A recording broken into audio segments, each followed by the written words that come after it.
Scoop, Shangria se réfugie chez le général de division Mustapha Samali, commandant du 3e district militaire, par crainte de liquidation.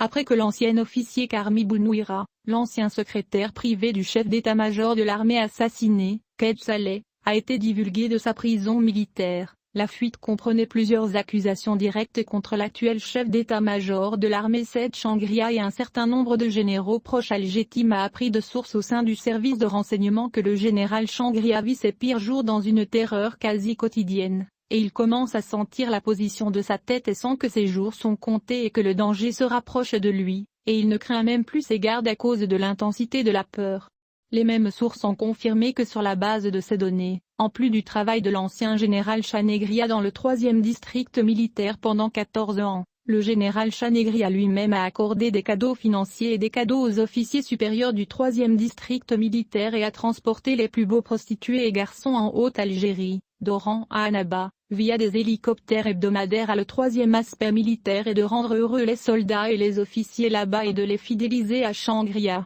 Le 3e aspect a également été fourni avec les dernières armes, ce qui ne se retrouve pas dans le reste des autres aspects militaires, tels que les drones appartenant au commandement suprême, en passant par les avions de combat et les hélicoptères, jusqu'aux diverses armes des unités, des forces terrestres et des lanceurs de missiles, où le 3e aspect militaire occupe une grande importance en raison de la sensibilité de cette zone et de la concentration des forces terrestres et aériennes dans celle-ci. Les sources ajoutent ici que le général de division Mustapha Samali s'est engagé auprès du général Shangria à intervenir militairement dans toute tentative de le renverser et que le 3e côté militaire doit lui pleine loyauté, et c'est ce que certains ont interprété comme étant que le général Shangria est prêt à brûler l'Algérie ou à entrer en guerre contre le Maroc par une décision hypothétique sans en référer au reste des générautés parce que le fer de lance de l'armée algérienne face au Maroc est le 3e camp militaire.